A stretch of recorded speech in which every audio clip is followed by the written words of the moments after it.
40 పైసలు తగ్గింది. మీ హోటల్లో టిఫిన్లు అన్ని బ్రహ్మాండంగా ఉన్నాయండి. గుడ్, చాలా థ్యాంక్స్ అండి. అంతా మీలా అంటాడయ్యా. యారా సుబ్బారావు, ఎలా ఉన్నారా? బాగున్నావా? అలాగే మిగతా చిల్లర ఉన్నాయి. మిగతా చిల్లరేంది? మిగతా చిల్లర ఏందంటారండి అండి? 100 ఇచ్చాను కదా, మిగతా చిల్లర ఉన్నాయి. ఏంది జోకులు ఎత్తన్నావా? నీతో జోకులు ఇవ్వాల్సిన అవసరం నాకేంటయ్యా? నువ్వేమన్నా నా బామ్మర్దివా, బంధువా? మర్యాదగా నేను ఇచ్చిన 100లో నీ 32.5 తీసుకుని మిగతా చిల్లరే. అరే అసలు 100 రూపాయలు లేకుండా చిల్లర పట్టావేంటి? నీకు ఏమన్నా మతిపోయిందా? మతిపోయింది నాకు కాదు, నీకు. ఏమండి విన్నారా? ఏమండి, నా బిల్లు 32.5 అయింది. నేను 100 ఇచ్చాను. బిల్లు 32.5 తీసుకుని మిగతా చెల్లిమంటే అసలు నేను 100 ఇవ్వలేదంటే ఎందుకయ్యా అబద్ధాలు ఆడతా? ఇచ్చే ఉద్యానంటే ఒక బసరైపోద్ది. వచ్చారంటే పెద్ద పెద్దరాడి తీర్పు చెప్పడానికి ముందు నువ్వు బిల్లు కట్టు. నేను బిల్లు కట్టడం ఏంటయ్యా బాబు? ఇప్పుడే టిఫిన్ చేయడానికి వస్తుంటే. మరి ఇంకే 9 హోల్స్ మూసుకొని లోపలికి తోపి తిను. ఎల్లు. ఏంటి మావా గొడవ? చూడరా మధు, డబ్బులు ఇవ్వకుండా 100 రూపాయలు ఇచ్చి అబద్ధం ఆడుతున్నాడు. ఇవ్వలేదంటావేంటయ్యా? కావాలంటే గల్లా పెట్టి తీసి చూడు, 100 నోటు కనపడతాయి. చాలే ఊరుకోవయ్యా. ఎర్ర చీర కట్టుకుందా నా పిల్లమే అన్నట్టు గల్లా పెట్లో ఉన్న ప్రతి 100 రూపాయలు నీది అయిపోతాయింది. ఇంతకీ ఏం సార్ మీరు అనేది? అన్నారకే ఉందండి. నా బిల్లు పోను మిగతా చిల్లర ఇస్తే నేను వెళ్ళిపోతాను. మీరు ఆల్రెడీ 100 ఇచ్చారు కదా. అవును. అదేంటి? ఇంకో 32.5 ఇస్తే సరిపోతుంది. ఇదేంటయ్యో తిరగాసుగా మాట్లాడుతున్నావు? నా బిల్లు 32.5 కదా. మీ బిల్ ఏది? ఇదిగో. అయ్య బాబాయ్, తెగ మాతో 32.5 నోటు 32.5 ఎలాగైందయ్యా? మీరు 100 ఇవ్వకుండానే ఇచ్చినట్టు. This is cheating. అయినా నేనంత తిన్నానన్నానికి సాక్ష్యం ఏంటి? మీరు 100 ఇచ్చారనడానికి సాక్ష్యం ఏంటి? నేనే. మీరు తిన్నారనడానికి సాక్షి నేనే. ఏయ్, నీలాంటి వాళ్ళని నా సర్వీస్ లో ఇంతమందిని చూశాను. అనవసరంగా గొడవ ఎందుకు కానీ మర్యాదగా కట్టేసి వెళ్ళు. తప్పదా? తప్పదు. ఇవ్వకపోతే మెడ తిప్పేస్తాను. సార్ నా దగ్గర డబ్బు లేదు సార్. ముందు చెయ్యదులు. ఇది ఎంత ఉంటుంది? నాకేం తెలుసు. ఇది కొట్టేసిన బాబతేనా? నాకు ఎట్టా ఉంది? బాగుంది. అయితే నువ్వు వెళ్ళు. వెళ్తానండి. ఏయ్, ఇలాంటి చౌకబారు వేషాలు ఇంకెక్కడా వైకు. కాళ్ళు చేతులు తీసేస్తారు. అలాగేనండి. పోరా. ఒరే సొంటి, మధుకి వచ్చే నెల నుంచి నెలకి జీతం 100 రూపాయలు పెంచా. నీకు వచ్చే నెల నుంచి నెలకి జీతం 100 రూపాయలు కట్ చేసి వెళ్ళి పని చూసుకుని వెళ్ళండి. మాస్టారు, మాస్టారు, వస్తున్నాను. ఇల్లు పోస్ట్ ఆఫీస్ ఒకటైపోవడంతో నా ప్రాణాలు పోతున్నాయి. ఒక టైం లేదు, పాడు లేదు.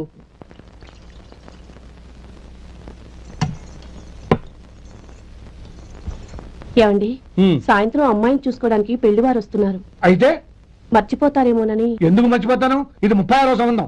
వాళ్ళందరికీ నచ్చంది వీళ్ళకి మాత్రం నచ్చుతుందా? మర్చిపోతాను. ఏంటో కంగారు? వస్తున్నాను కదా.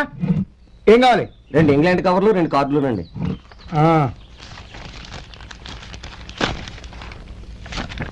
నాలుగున్నర ఇవ్వండి. ఇదిగో. అరే గోపాలం, ఏంట్రా బయట నిలబడ్డావు?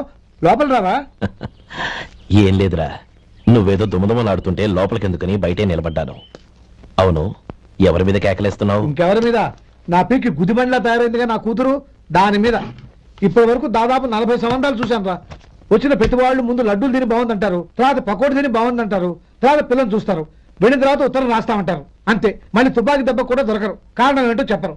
అంతా నా కర్మ. ఏ జన్మలో ఏ పాపం చేశానో ఏమిటో. అసలు దీని జాతకంలోనే ఇది చెందుందిరా. ఎవరినన్నా ఏ లాభం? ఏంట్రా మాటలు?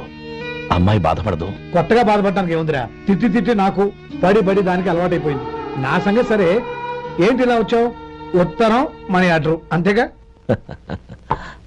రేయ్, నేను మాట చెప్తాను, నువ్వేమనుకో కదా. భలేవాడివి, చెప్పరా. సంపాదించిందంతా తమ్ముళ్ళకే ఖర్చు పెట్టకుండా నీకంటూ కొంచెం వెనకేసుకోరా. నా గురించి నీకు తెలుసుగా. నా తమ్ముళ్ళందరినీ కష్టపడి చదివించి ప్రయోజకులు చేశాను. వాళ్ళు సంపాదించడం మొదలెట్టాక నా మొహం కూడా చుట్టం మానేశారు. ఇవాళ నా కూతుర్ని కనీసం గుమాస్తాకిచ్చి పెళ్లి చేయలేని స్థితిలో ఉన్నాను. నా పరిస్థితి నీకు రాకూడదని చెప్తున్నాను.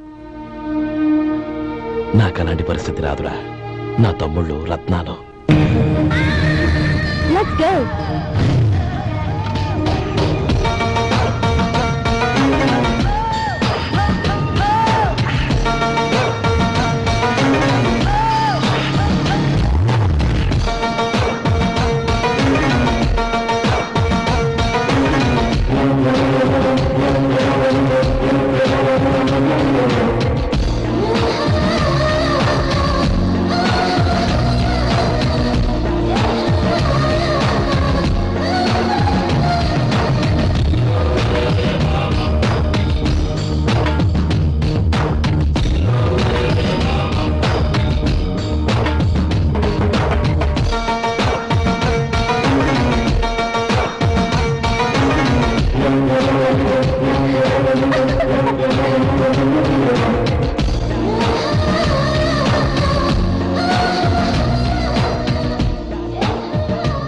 మీలో శేఖర్ ఎవరండి?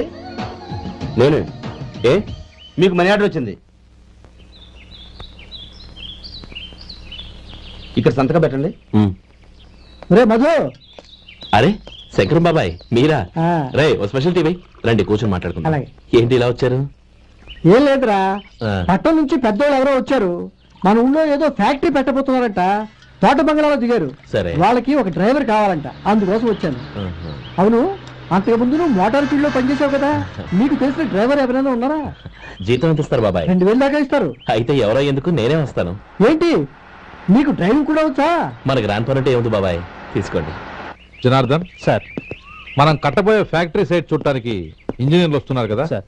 స్టేషన్ కారు పంపించడం మర్చిపోకు. అలాగే సార్. శంకరం ఎవరో కొత్త డ్రైవర్ వస్తాడని చెప్పాడు, అతని కోసమే చూస్తున్నాను.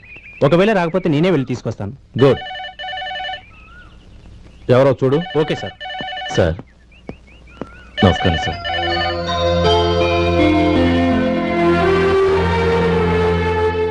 నువ్వు గోపాలరావు తమ్ముడు కదూ? అవునండి. నేను ఆ రోజే మీ అన్నయ్యతో చెప్పానే, పెళ్లి విషయంలో నా నిర్ణయం మారదని. ఎందుకు వచ్చావు? నేను అందుకు రాలేదండి. మీకు డ్రైవర్ కావాలని శంకరం బాబాయ్ చెప్పారు, ఆ పని కోసం వచ్చాను. ఓ ఐ సీ. లైసెన్స్ ఉందా? ఉందండి. ఓకే, ఆ కార్ తీసుకుని స్టేషన్కి వెళ్ళు. నీ కూడా మా పిఏ వస్తాడు. అలాగే సార్. ఇంకో విషయం, నువ్వు ఎవరివి ఏమిటన్నది ఎట్టి పరిస్థితుల్లోనూ మా అమ్మాయికి తెలియకూడదు. అర్థమైందా? అలాగే సార్. వెళ్ళు.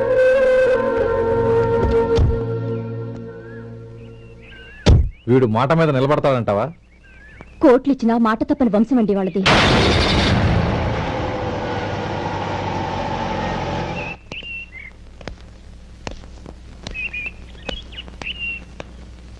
నానమ్మ బియ్యం అక్కడ లేవే, ఇక్కడ ఉన్నాయి. ఆ మాత్రం నాకు తెలీదా? కింద పడ్డ బియ్యాన్ని ఏరుతున్నాలే. అవును, పొద్దెక్కింది, మీకు భోజనాలు వడ్డించమంటారా? సుబ్బారావు గారి దారిలో కనిపించారు నానమ్మ, ఆయన భోజనానికి పిలిచాను. ఆయన వచ్చాక అందరం కలిసి భోజనం చేస్తాం. అలాగేలే.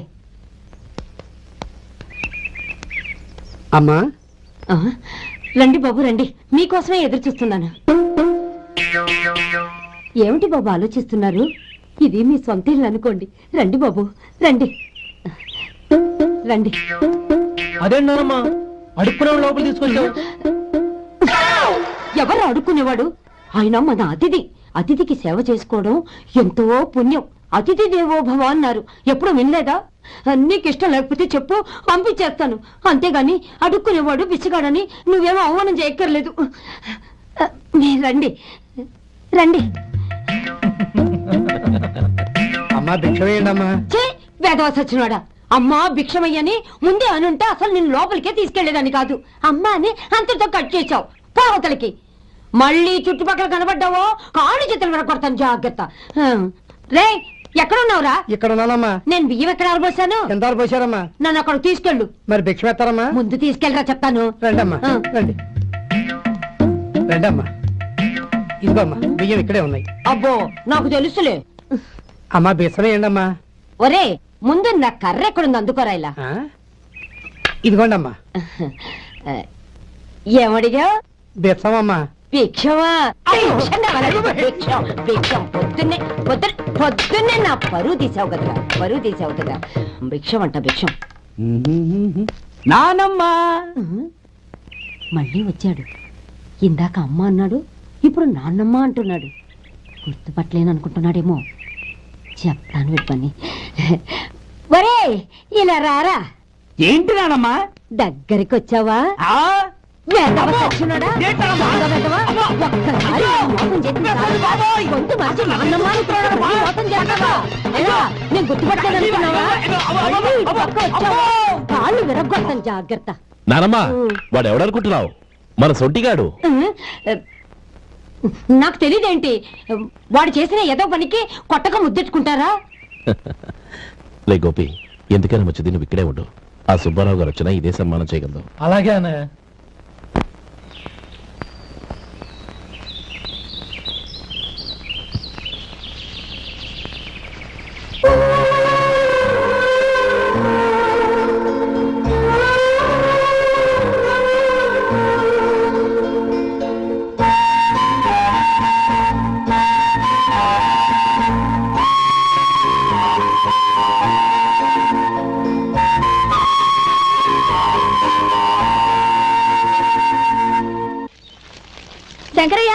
అమ్మా నాకు కాస్త తలనొప్పిగా ఉంది. వంట ఆవిడకి చెప్పి స్ట్రాంగ్ గా కాఫీ పంపించు. అలాగేనమ్మా. గౌరీ గౌరీ, ఈ సొంటి కాఫీ తాగు, తలనొప్పి తగ్గిపోతుంది. బాబాయ్ ఆ? కాఫీ నేను చెప్తాను, మీరు వెళ్ళి పని చూసుకోండి. అలాగే బాబు.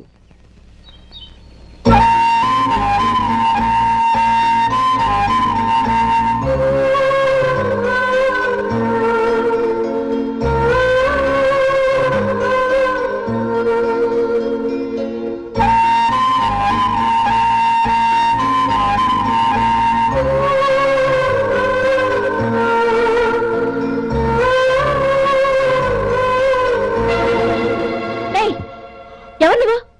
నేను కొత్తగా వచ్చిన డ్రైవర్ని. మీరు కాఫీ కావాలన్నారంట, తీసుకొచ్చాను. బుద్ధి జ్ఞానం లేదు. లోపలికి వచ్చేటప్పుడు తలుపు కొట్టి రావాలని తెలీదు. క్షమించండి, పొరపాటు అయిపోయింది. సరే సరే, అక్కడ పెట్టేళ్ళు.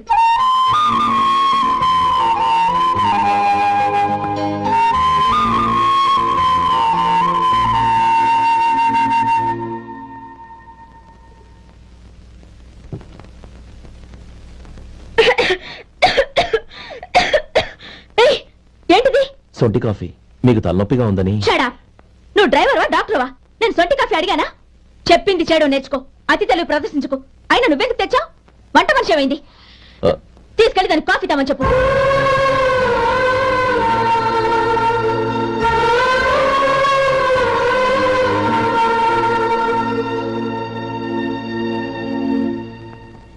ఏమయ్యా, మసాలా వాడు ఉందా? లేవు. పొద్దున్న 500 వడలేసాం, కాలేజీలో స్ట్రైక్ అని తీసుకెళ్లారు. కాలేజీ స్ట్రైక్ కి మసాలా వాడికి సంబంధం ఏంటి? కొట్టారంటే తల పగలొద్దు. మా హోటల్ వడలంత స్ట్రాంగ్. ఒకే ఒక వడుంది, తెమ్మంటావా? అమ్మో వద్దు, దోశ చాలు. బతికిపోయాడు.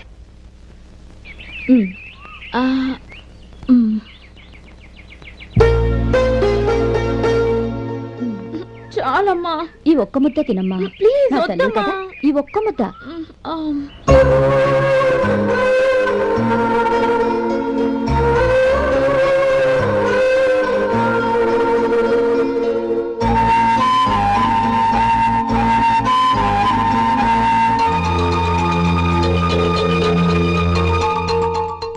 ఈ డ్రైవర్ని చూస్తుంటే నా కొళ్ళు మండిపోతుంది. ఏ, అతని పద్ధతి బాలేదు.